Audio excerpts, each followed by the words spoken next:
آج رسول اللہ علیہ الصلوۃ والسلام کے جو ورثاء ہیں یا علماء ہیں ان کو تجارت کرنی چاہیے نہیں کرنی چاہیے، کاروبار کرنا چاہیے نہیں کرنا چاہیے، اس پہ بھی وضاحت کریں۔ ہمارے حضرت ابو بکر صدیق رضی اللہ تعالیٰ عنہ بیعت کی، خلافت مل گئی، اس کے بعد ایک آدھ دن ٹھہرنے کے بعد کندھوں پہ کپڑے رکھے چلے جناب تجارت کرنے کے لیے۔ تو عمر بن خطاب کہتے ہیں جی کدھر؟ کہا ہی میں بچوں کا پیٹ نہیں پالنا میں نے۔ صحیح۔ تو کہنے لگے کہ اتنی بڑی سلطنت ہے، اس کو سنبھالنا فل ٹائم کام ہے، اس فل ٹائم جاب ہے، اس لیے آپ یہ کام نہ کریں، ہم بیت المال سے آپ کا وظیفہ لگا دیتے ہیں۔ ٹھیک۔ تو یہ میرے علم میں پہلا شخص ہے جس کا جو فل ٹائم جاب پہ مستقل وظیفے پہ کام کرنے لگے ہیں۔ عہد نبوت میں جو تھے وہ مطلب نہ کوئی جج تھا کہ جس کا وظیفہ جاتا ہو، نہ پولیس والا تھا، نہ کوئی پروفیسر تھا، نہ کوئی ٹریفک والے تھے، کوئی بھی نہیں ایسا تھا کہ جس کا وظیفہ بیت المال سے مستقل طور پہ جاتا ہو۔ ٹھیک۔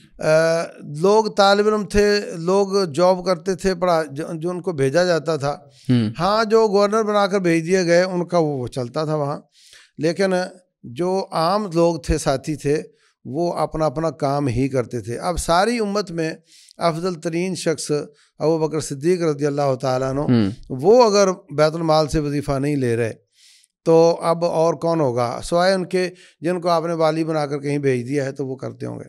صحیح۔ تو اگر کسی زمانے میں دعوت عام ہو چکی ہو، اسلام غالب ہو چکا ہو، تو اب جہاد اور دعوت والنٹریلی کرنے کا موقع ہو، رضا کرانا، تو وہ لوگ کرتے تھے، اور جب آواز آئی چلے گئے۔ تو نہ اس وقت مستقل فوج تھی، نہ مستقل دائی اس طرح وظیفے پر ہوتے تھے، تو اس وقت تو اس طرح چل جاتا ہے کہ آپ تجارت بھی کر لیں اور ساتھ ساتھ دین کا کام بھی کر لیں۔ لیکن اگر حالات آج جیسے ہوں کہ جناب لوگ اپنے بچوں کو دین پڑھانے سے کتراتے ہوں اور معاشرے میں علماء کی شدید قلت ہو، قلت و رجال ہو، تو اس وقت بھی ان علماء کو اگر 50-50 کر دیا جائے کہ تم باقی وہ کرو اور کچھ یہ کرو، تو پھر ہمارا یہ جو دین کی نشاط ہے وہ بالکل آدھی ہو کر رہ جائے گی۔ اس لیے ایسے حالات میں علماء کو فل ٹائم اپنی جاب ہی کرنی چاہیے۔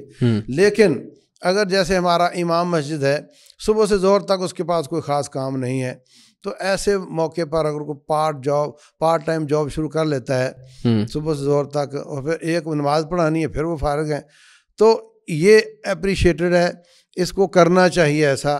لیکن جو دائی حضرات ہیں، عام طور پہ لوگ سیکنڈ ٹائم میں فارغ ہوتے ہیں بات سننے کے لیے، تو وہ اگر زور تک اپنا کوئی کام کر لیتا ہے یا کوئی مزدوری کر لیتا ہے اور سیکنڈ ٹائم میں دعوت اللہ کا کام کرتا ہے تو کوئی حرج کی بات نہیں ہے۔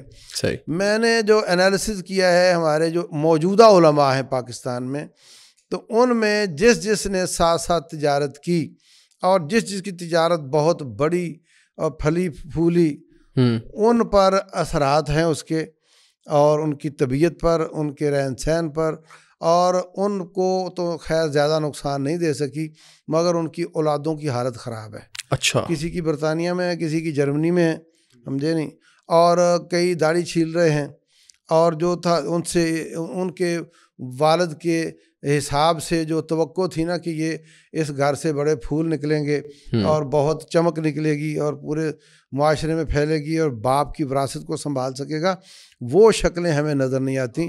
اگر آپ ویسے اڑتی نظر ہی غور کر لیں گے نا تو آپ کو اس طرح نظر آئے گا کہ وہ پیسہ جب آیا ہے تو انہوں نے ان کا نقصان کیا ہے، اور اگر وہ پیسہ ان کے پاس نہیں ہوتا تو زیادہ توقع تھی کہ وہ سارے دین پڑھتے اور وہ زیادہ اسی طرح دین کی خدمت کرتے جس طرح والد محترم نے کی ہے۔ تو اس زاویے کو بھی دیکھنا چاہیے، اور اس زاویے کو بھی دیکھنا چاہیے کہ دعوت اللہ کے کاموں میں وہ تجارت رکاوٹ نہ ہو۔